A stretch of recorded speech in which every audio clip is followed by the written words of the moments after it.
Welcome to the law pillar, this side Tanya Singh. आज हम jurisprudence में करेंगे MCQs, PYQs, concept of property से रिलेटेड। तो स्टार्ट करते हैं। पहला question, possession through an agent और servant is an example of.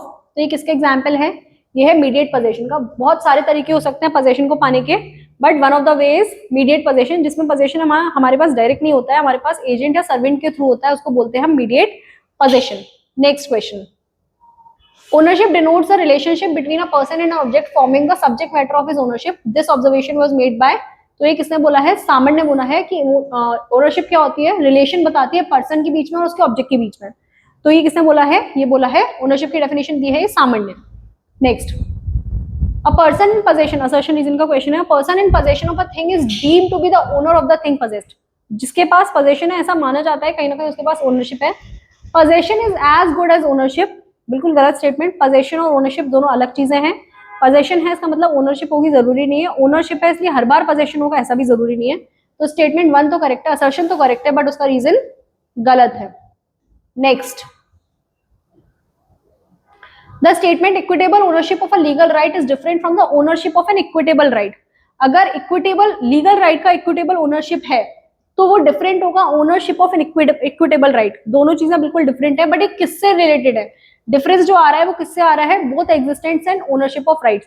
आपके पास ओनरशिप है और आपके पास उसका एग्जिस्टेंस है, दोनों बातों में डिफरेंस है। Next, according to whom whenever a person looked like an owner in relation to a thing he had possession of it unless possession was denied by him by special rules। तो अगर जो दिख रहा होगा owner जैसा, whenever a person looks like an owner, वो ही माना जाएगा कि उसके पास पोजेशन है। ये बात किसने बोली है? बहुत फेमस ऑथर है, वो बोली है आयरिंग ने। ये ऐसा मानते थे कि अगर किसी को दिख रहा है ओनर जैसा तो ऐसा माना जाएगा उसके पास पोजेशन है। ये पोजेशन की डेफिनेशन दिया आयरिंग ने। पहले यूजीसी नेट में बहुत बारी वाला क्वेश्चन पूछा हुआ है। Assertion reason, possession in a person in possession of a thing is deemed to be the owner and reason given is possession is as good as ownership. गलत है, असर्शन करेक्ट है बट रीजन गलत है। Repeated question है ये। Next, which of the following is not a kind of possession? तो de facto और de jure तो है, concurrent एंड duplicate भी है, corporeal और immediate भी है, बट affinity और antiquity ये कोई तरीका नहीं है possession का। Next question, Austin describe ownership as a right over determinate thing with reference to one of the following, specify the correct answer। तीन चीजें बोली है, उसमें से करेक्ट कौन सा है? तो इसमें करेक्ट है indefinite in point of user। Next question, possession is prima facie evidence of title of ownership. Hence possession जो होता है माना जाता है कि वो प्राइमा फेसी एविडेंस है किस चीज का? ओनरशिप का, टाइटल ऑफ ओनरशिप का। इसलिए लॉन्ग पोजेशन, डी से स्टार्ट करते हैं। Long possession do not confer title to the property which originally belong to the government.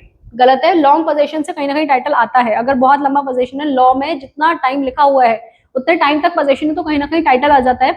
इसमें लिखा है कि वो नहीं करता है कन्फर, इसलिए गलत स्टेटमेंट है। Transfer of possession is not a mode of transferring ownership. गलत, ट्रांसफर ऑफ पोजेशन एक तरीका है ओनरशिप ट्रांसफर करने का, तो गलत स्टेटमेंट है। In all cases possession leads to ownership, ये भी गलत है, क्योंकि पोजेशन देने का मतलब ये नहीं है कि हर बार आप ओनरशिप दोगे। पोजेशन दे रहे हो उसका मतलब है कि आपने पोजेशन ट्रांसफर किया, ना कि ओनरशिप। ओनरशिप ट्रांसफर होगी या नहीं होगी उसके लिए अलग रूल्स को देखना होगा कि वो फुलफिल हो रहे हैं या नहीं।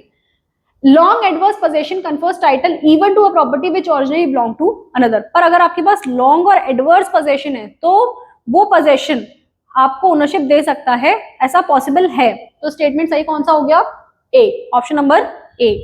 Next, ownership of goodwill of a business is, किस तरीके की प्रॉपर्टी है ये? लिमिटेड ओनरशिप है, कॉर्पोरियल ओनरशिप है, इनकॉर्पोरियल है या फिर बेनिफिशियल है? तो ये है इनकॉर्पोरियल ओनरशिप। गुडविल जो होती है वो इनकॉर्पोरेट में आती है, इनकॉर्पोरेट ओनरशिप में आता है, इसलिए इसका आंसर हो गया incorporeal ownership. Who defined possession as to gain possession of a man must stand in a certain physical relation। physical relation की बात किसने की थी? अगर आपके पास possession है इसके लिए आपके कुछ physical relation आपको उस प्रॉपर्टी के साथ होना चाहिए, तो ये बोला था होम्स ने, वेरी फेमस होम्स ने बोला था ये। Next, person of inheritance is the owner of the right. Inheritance is a means to ownership. Statement 1 है person of inheritance is the owner of right, and statement 2 है inheritance is a means to ownership. दोनों बातें अपने आप में ठीक है, but statement जो है वो करेक्ट एक्सप्लेनेशन नहीं है स्टेटमेंट 1 का। तो ये थे हमारे कंसेप्ट ऑफ प्रॉपर्टी से रिलेटेड कुछ एमसीक्यूज जो पीवाईक्यूज है, मतलब यूजीसी नेट इनसे क्वेश्चंस पूछ चुका है। इसके अलावा भी हमने ज्यूरिस्प्रूडेंस के कुछ वीडियोस ऑलरेडी अपलोड किए हुए हैं, हमारे लॉ पिलर के चैनल पे। हमसे आगे जुड़ने के लिए आप हमारी वेबसाइट पे भी कनेक्ट कर सकते हैं, साथ ही साथ आप हमारे टेलीग्राम चैनल को भी ज्वाइन कर सकते हैं, जहाँ पे हमने ऑलरेडी पार्ट 1 और पार्ट 2 में यूजीसी नेट दिसंबर 2025 का पेपर अपलोड किया हुआ है। टेलीग्राम पे हमने उसकी पीपीटी अपलोड की हुई है, ताकि आप लोग फर्दर अपने प्रैक्टिस के लिए उसको देख सकते हैं। साथ ही साथ आगे अच्छी प्रैक्टिस के लिए आप हमारे मॉक टेस्ट सीरीज को भी ज्वाइन कर सकते हैं, जिसमें हमने 100 क्वेश्चंस दिए हुए हैं। ऐसे 10 मॉक टेस्ट हमारे अपलोडेड हैं, आप उसको ज्वाइन कर सकते हैं। बहुत अच्छी तैयारी कीजिए। 23 जून को पेपर है आपका। बहुत जरूरी है कि आप 100% प्रेजेंस के साथ पेपर दें, क्योंकि वही एक तरीका है जिससे आप बहुत सारे क्वेश्चंस सही कर लेंगे with your guess work also. Thank you so much.